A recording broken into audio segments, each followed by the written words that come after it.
انتبهوا مليح. خبر اليوم ممكن يفرحكم وممكن يخلعكم في نفس الوقت.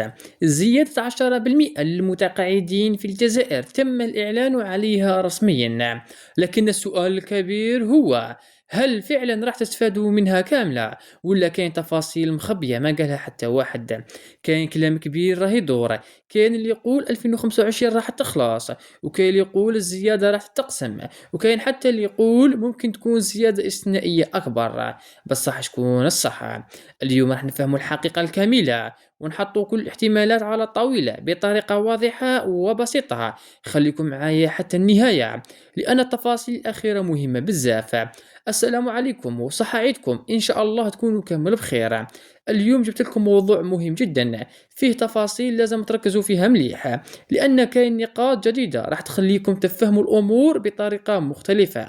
وقبل ما نبدأ، ديروا لايك الفيديو، اشترك في القناة، وشارك الفيديو مع أي واحد يهمه هذا الموضوع، وخليك معايا حتى النهاية باش تفهم كلش خطوة بخطوة. إذن خلينا ندخل مباشرة في الموضوع. في تصريح رسمي، وزير العمل قال بلي كاين تثمين سنوي للمعاشات بنسبة 10%، لكن المشكل الكبير هو ما شرحش كيفاش راح تطبق هذه الزيادة، وما قالش وقتاش بالضبط، ما وضحش إذا كاين تعويض أو لا. وهنا بالضبط بدات الحيرة.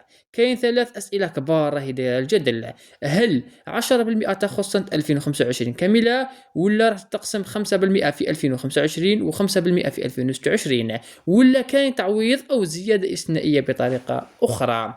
الحقيقة لحد الآن ما كاين حتى جواب رسمي واضح، وكاين اللي راه يدور غير اجتهادات وتحليلات. بس خلونا نكون واقعيين شوية. من خلال التجارب اللي فاتت في الجزائر، مستحيل تضيع زيادة كاملة بلا تعويض. نعم، ممكن يصير تأخير، بصح الدولة في العادة تعوض ماليا أو بطريقة أخرى. يعني باختصار، لو كان تأخر تطبيق الزيادة غالبا راح يكون كاين تعويض. خلينا نشوف أهم السيناريوهات المحتملة.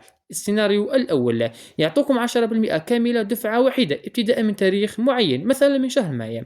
السيناريو الثاني: تتأخر الزيادة شوية بس راح يعوضوكم ماليا على الأشهر اللي فاتت. السيناريو الثالث: تقسيم الزيادة 5% في 2025 و5% في 2026. نأكد لكم، هذو غير احتمالات، ماشي قرارات رسمية. كاين نقطة مهمة بزاف لازم نركزوا عليها. حاليا الموظفين في الوظيفة العمومي زادوا في الأجور بنسبة كبيرة، وصلت حتى 47%، ومنطقيا ما يقدروش يخلوا المتقاعدين بدون أي زيادة. غالبا أي زيادة كبيرة في الأجور يتبعها تثمين أو زيادات للمتقاعدين. يعني واش نقدروا نأكدوا؟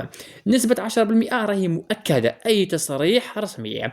طريقة التطبيق مازال ما توضحتش، ما كاش دليل بلي 2025 راح تضيع، وما كاش دليل بلي الزياده راح تقسم. لكن نقول لكم حاجه مهمه: ما تخلوش اشاعات تقلقهم، وما تعتمدوش على كلام الفيسبوك فقط. المصدر الرسمي الوحيد هو الجهات الرسميه وصندوق التقاعد. وزيد نذكركم بحاجه مهمه: حقوق المتقاعدين ما تجيش مرة واحدة، تجي تدريجيا مع الوقت ومع الضغط والمتابعة. واليوم المطالب ما بقاش غير في التثمين فقط، كاين مطالب أخرى: رفع الحد الأدنى للمعاش، زيادات استثنائية، إلغاء بعض الضرائب، منح الأرامل والأيتام. هذه كلها مطالب مشروعة. وفي الأخير، ما تستبقوش الأحداث وما تقولوش باللي خلاص راح تزيد 2025. ما كاين حتى دليل رسمي يقول هذا الكلام. وإن شاء الله أي جديد رسمي راح نجيبها لكم بالتفصيل. ودروك نحب نسمع رأيكم. واش رأيكم في كلام الوزير؟ هل تعتقدوا الزيادة راح تكون دفعة واحدة، ولا راح تكون على مراحل؟ اكتبوا آراءكم في التعليقات.